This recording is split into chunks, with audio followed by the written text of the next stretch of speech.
Hello everybody and welcome back. As always, I am Mateo311 and this is your one channel for everything VR related. Today, we're going over the best VR games for you to revisit. This is mostly titles that originally released in early access and have since come a long way, or titles that continually insist on adding new content. There are of course links and timestamps in the description, but before we jump in, this video is brought to you by Kiwi Design, your one-stop for all VR accessories. Are you looking for a Quest 2 Elite strap that won't suddenly snap on you? Or a face pad that won't irritate your skin? Well, Kiwi has you covered. They carry a large array of accessories from cable management systems to replacement facial covers. There are links in the description, and don't forget to use my affiliate code to help support this channel. Okay, so I am excluding any paid DLC for this video. Beat Saber has received a lot of music packs that are worth checking out. I highly recommend the visual experiences for synth riders, and both Star Wars Tales from the Galaxy's Edge and Jurassic World Aftermath have a part 2 now, all of which is content I do recommend you check out, but that's all paid DLC, and today's video is about free updates. Okay, so I'm gonna order this list from my least to most favorite updates, but honestly, if you enjoy any of these games, they are all worth checking out. Okay, so first on the list is a title that I actually didn't enjoy when it released. It was a buggy mess and didn't really deliver what they promised. Now it did take some time, but Espire 1 eventually worked out all of those bugs and continually released some new content. In fact, while I was making this actual video, I got an email about new content that dropped today. The Invictus update delivers a new map and some new challenges for the Oculus Quest platform. So if you were interested in a Metal Gear style, stealth-based title, you might want to go check out Espire 1.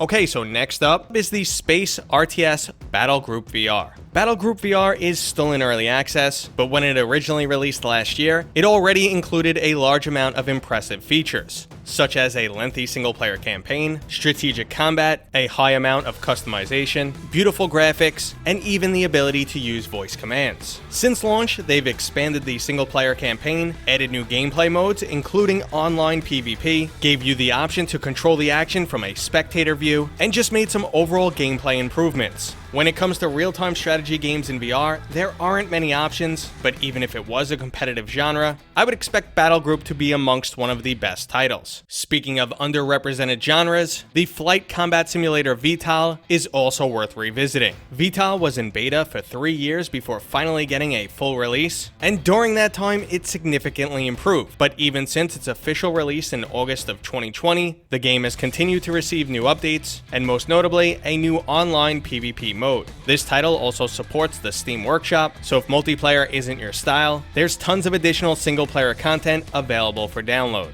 Now our next title is frequently referred to as Stalker in VR, and that's a fairly accurate description. I am of course talking about Into the Radius, the single-player survival shooter set in a terrifying open world. Now I personally delayed playing this game for quite some time due to the reports of bugs and overall jankiness, which may have potentially ruined my first impression. However, Beta 4, or what they're calling version 2.0, is set to release this month. Into the Radius is already an extremely intriguing title with a very distinct personality, hardcore mechanics, and a deep level of immersion. So if you're like me and you've been waiting for some of those bugs to be worked out, the storyline and progression to be a bit more streamlined, and to test this game out with a better first impression, well, the release of Beta 4 might be the perfect time, unless you can hold out until the full release. Now another early access title that might be hard to wait until full release is Guardians VR. This online co-op multiplayer blend of first-person shooter, real-time strategy, and tower defense is a truly unique and amazing experience. It originally released in early access back in February and has basically released a major update every month since. This includes a level editor, new maps, new gameplay modes, new weapons, and of course some general improvements. And even before all of these updates, Guardians was already pretty easy to recommend. Now another title that I wasn't the biggest fan of at launch has also come a long way, and that's Swordsman VR.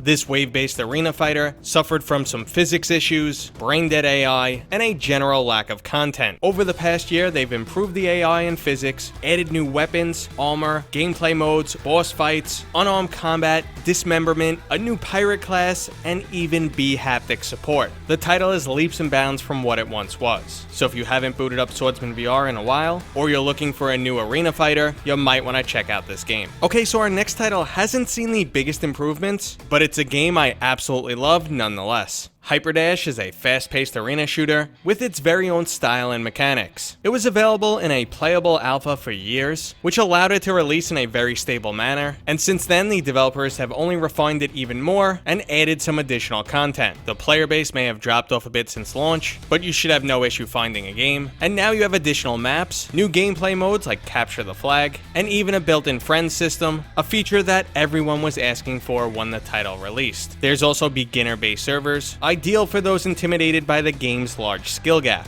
But if Hyperdash isn't exactly what you're looking for, you might want to check out Larcenauts. This Overwatch-style hero shooter had a rocky launch. In fact, the PCVR version was unplayable on any headset besides a Rift or Rift S. That issue, along with the game's other major sticking point, the immersion-breaking sprinting mechanic, have both been resolved, and the developers have now moved on to giving us additional content. It's only been a few months since launch, and we now have a new map, new gameplay mode, and a new specialist to check out. Larcenauts is an absolute blast to play with a completely addictive gameplay loop, so let's hope they just keep delivering some new updates. Okay, so our next update is going to be a bit controversial. Space Pirate Trainer DX basically adds an entire new game, but unfortunately it's only available for Oculus Quest users, and it requires a play space that many of us do not have access to. That being said, this is truly a one-of-a-kind, brand new, full locomotion experience. Being able to freely run around and engage someone in a sci-fi firefight is an absolute blast, and it's more of an augmented reality experience than a virtual reality experience. If you already own this title, do whatever it takes to experience the DX mode. Okay, so the next title is Vengeful Rights, and this is another one of those games that was in early access for years. During that time, this fantasy RPG was clearly a labor of love, and the developer improved on every single aspect. The end product is a game that delivers much more than you typically get from a VR title. A multi-hour single-player campaign, gesture-based spellcasting, physics-based sword fighting, archery mechanics,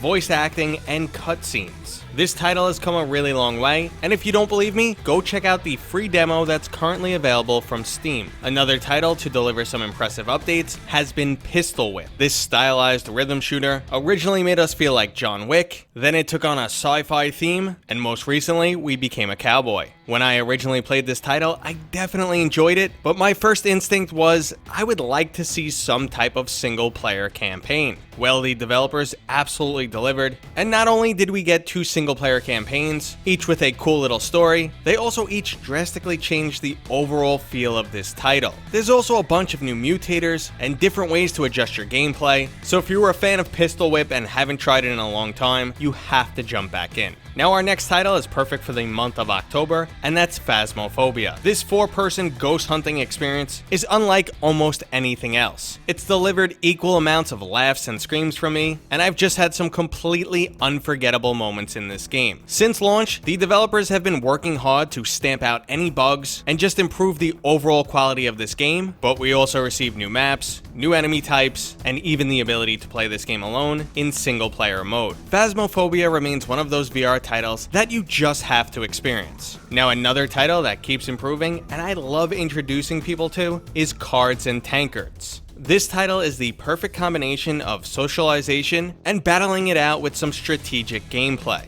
I was not a fan of card games growing up, nor did I play titles like Hearthstone, but I now have a deep appreciation for this game. Since launch, this title has ran cash tournaments, added new cards, cosmetics, and a leveling system. They also have a new content update coming in the very near future, which is adding an additional 35 cards, and a whole new faction. So now you have a reason to jump back into this game, and if you've never tried it before, it's free, so go ahead and download it right now. I highly recommend it. So while we're talking about free games, I have to mention Star Wars Squadrons. This game is currently available through Origin for all Amazon Prime members. While there hasn't been any recent new content for Star Wars Squadrons, just the fact that there are a lot of new players in-game due to this current deal makes it an ideal time to jump back in, and if you only played the game at release, they have added a new map and 2 new ships. this game is a dream come true for Star Wars fans, and it's an absolute blast to play in VR. Okay, so the final game on today's list will probably catch you by surprise, because it hasn't received any content updates since it released. So why is Half-Life Alyx on today's list? Well, that's because some of the community mods are absolutely amazing, specifically the BioShock Return to Rapture mod. This is almost a total conversion for the original Half-Life Alyx. It uses official assets from the BioShock titles, and even in its current state where you are mostly fighting Combine, it still feels like a completely different game. This is an absolute must-play for anyone who owns Half-Life Alyx or was a fan of BioShock. They recently announced Part 2, which is looking fantastic, and BioShock Return to Rapture is not the only high-quality mod out there. Go check out other mods like Aperture VR, Gunman Contracts, and even Jedi Alyx lightsaber training. There's really some amazing stuff out there. Okay everybody, that was today's video. I hope you enjoyed it. If you did, go ahead and give it a thumbs up. If you're new here, please consider subscribing, and as always, I will see you guys on next time.